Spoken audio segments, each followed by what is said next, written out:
পাঁপড় যদি এত সহজে বাড়িতেই তৈরি করে নেওয়া যায় কোনো রকম মেশিন ছাড়া, তাহলে আর দোকান থেকে কিনে খেতে ইচ্ছা করবে না।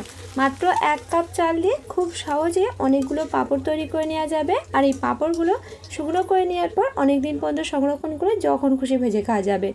যেমন মজমজে হবে তেমন খেতে কিন্তু দারুণ সুস্বাদু হয়। তো চাইলে এই পদ্ধতিতে এই পাঁপড়ের রেসিপিটি বাড়িতে একবার বানিয়ে দেখতে পারেন। পাঁপড় বানিয়ে নেওয়ার জন্য এখানে 1 কাপ আতপ চাল ধুয়ে নিয়ে সারা রাত খুব ভালোভাবে ভিজিয়ে নিয়েছি। মোটামুটি 12 ঘন্টা সময়ের জন্য এই আতপ চালটা ভিজিয়ে রেখে দিয়েছিলাম। আতপ চাল দেখুন খুব ভালোভাবে ভিজে গেছে। এবার একটা মিক্সার জারের মধ্যে এই ভেজানো আতপ চাল অল্প অল্প পরিমাণে নিয়ে নিচ্ছি, আর এর মধ্যে অল্প পরিমাণে জল দিয়ে মিক্সিতে খুব ভালোভাবে বেটে নিচ্ছি। ভেজানো চাল মিক্সিতে নিয়ে যতটা পারা যায় একটু মিহি করে বেটে নিয়েছি। এবার এই বেটে নেওয়া চালের মিশ্রণটা ছাঁকনির মধ্যে ছেঁকে নিচ্ছি। চাল বাটাটা খুব ভালোভাবে মিহি করে বেটে নেওয়ার পরও অনেক সময় চাল বাটার মিশ্রণের মধ্যে ছোটো ছোটো দানাভাব থেকে যায়, যেটা পাঁপড় বানানোর ক্ষেত্রে অনেক সময় অসুবিধা হতে পারে। তার জন্য ছাঁকনির মধ্যে এভাবে করে ছেঁকে নিলে খুবই ভালো হয়। তো সব ভেজানো চালটাই বেটে নিয়ে খুব ভালোভাবে ছেঁকে নিলাম। আর বেটে নেওয়ার পর মিক্সার জারের মধ্যে যে ধোয়া জলটা ছিল, জলটা এর মধ্যে দিয়ে এভাবে করে অল্প একটু নাড়াচাড়া করার পর দেখুন বন্ধুরা, এর মধ্যে কিন্তু ছোটো ছোটো দানাভাব থেকে গিয়েছিল। এবার এটা এক সাইডে রেখে দিচ্ছি, আর অন্য একটা পাত্রের মধ্যে নিয়ে নিচ্ছি 1/2 কাপ মতো ময়দা। তো ময়দাটা দিলে কিন্তু এই পাঁপড়টা আরও বেশি ভালো হয়। এবার এর মধ্যে 1 কাপ মতো জল দিয়ে খুব ভালোভাবে মিশিয়ে নিয়ে একটা মিশ্রণ তৈরি করে নিচ্ছি।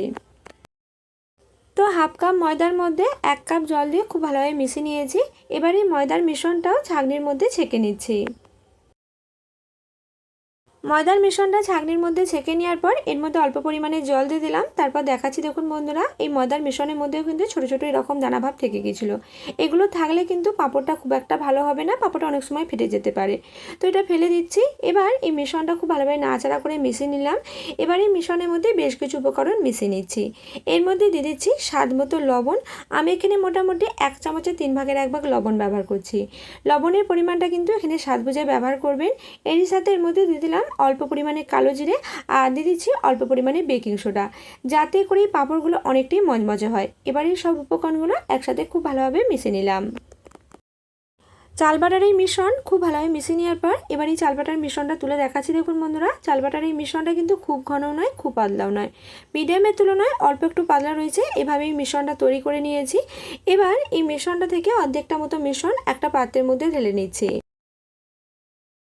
অর্ধেকটা মতো চাল বাটার মিশ্রণ অন্য একটা পাত্রের মধ্যে নেওয়ার পর এবার এর মধ্যে দিয়ে দিচ্ছি অল্প পরিমাণে রেড ফুড কালার, যাতে করে পাঁপড়গুলো দেখতে অনেকটাই সুন্দর লাগে। তো রেড ফুড কালার খুব ভালোভাবে মিশ্রণের মধ্যে মিশিয়ে নিচ্ছি। আর আপনারা যদি ফুড কালার পছন্দ না করেন, সেক্ষেত্রে পাঁপড়গুলো সুন্দর দেখানোর জন্য এখানে অল্প পরিমাণে বিটের রস ব্যবহার করতে পারেন। তো ফুড কালার খুব ভালোভাবে মিশিয়ে নিয়েছি। এবার এই পাঁপড়গুলো তৈরি করে নেওয়ার জন্য কয়েকটা থালার মধ্যে অল্প অল্প পরিমাণে তেল দিয়ে খুব ভালোভাবে থালার চারপাশে এইভাবে করে লাগিয়ে নিচ্ছি। কয়েকটা থালার মধ্যে তেল লাগিয়ে নেওয়ার পর এবার এই থালাগুলোর মধ্যে পরিমাণ মতো চালের মিশ্রণ নিয়ে নিচ্ছি। আর এই মিশ্রণটা এভাবে করে খুব ভালোভাবে থালার চারপাশে চাড়িয়ে নিচ্ছি।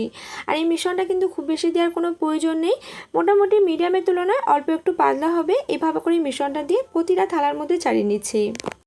একইভাবে কয়েকটা থালার মধ্যে পরিমাণ মতো মিশ্রণ এভাবে করে দিয়ে অল্প একটু ঝাঁকি নিয়ে খুব ভালোভাবে চাড়িয়ে নিয়েছি। এবার একটা ডেচকির মধ্যে বেশ কিছুটা পরিমাণে জল গরম করে নিয়েছি, আর একটা থালা এই ডেচকির মধ্যে রেখে দিলাম।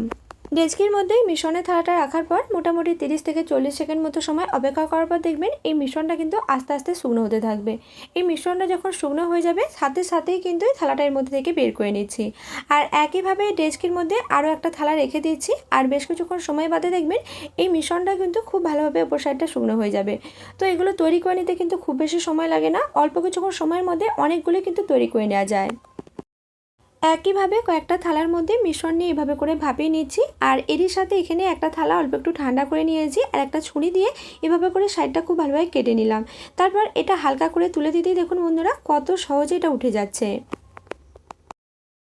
খুব সহজেই দেখুন এটা থালা থেকে তুলে নিলাম। আর এটা দেখুন বন্ধুরা এতটাই পাতলা হয়েছে, অপর সাইড থেকে হাতের আঙুলগুলো বোঝা যাচ্ছে। আর একইভাবে আরও একটা থালা অল্প একটু ঠান্ডা করে নিয়ে ছুরি দিয়ে সাইডটা কেটে নিলাম। আর এভাবে করে এটা তুলে নেওয়ার পর দেখুন বন্ধুরা এটাও কিন্তু অনেকটাই পাতলা হয়েছে, অপর সাইড থেকে এতটাই পাতলা হয়েছে যে আঙুলগুলো বোঝা যাচ্ছে। তো এগুলো পাতলা করে তৈরি করে নেওয়ার চেষ্টা করবেন, এতে করে দেখবেন পাঁপড়গুলো অনেকটাই ফোলা ফোলা হবে। থালা থেকে তুলে নেওয়ার পর এগুলো যেহেতু অনেকটাই বড় সাইজের আছে, তার জন্য একটা স্কেল দিয়ে সাইজ মতো করে এটা কেটে নিচ্ছি। প্রথমে দেখুন স্কেল দিয়ে এভাবে করে লম্বালম্বিভাবে কেটে নিচ্ছি। আর এক সাইডটা লম্বালম্বিভাবে কাটা হয়ে গেলে অপর সাইডটা অল্প একটু আড়ে করে লম্বালম্বিভাবে কেটে নিচ্ছি। এতে করে এগুলো অনেকটা বরফি সাইজে তৈরি হবে।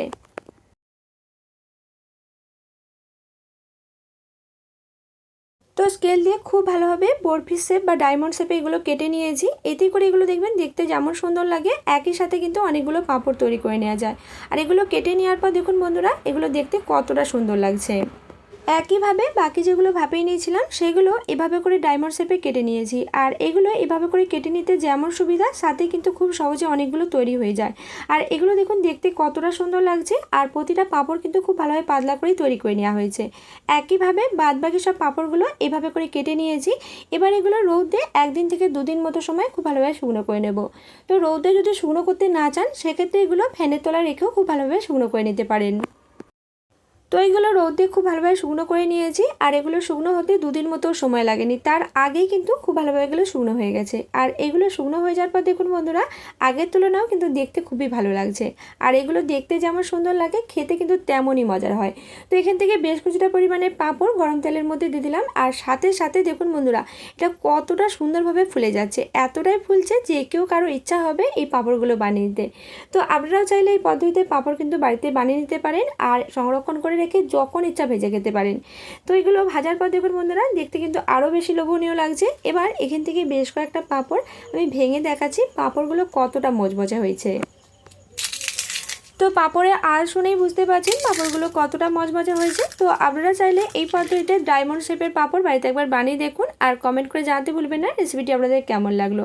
আজকের মতো ভিডিওটা এখানেই শেষ করছি। আপনারা সুস্থ থাকবেন, ভালো থাকবেন।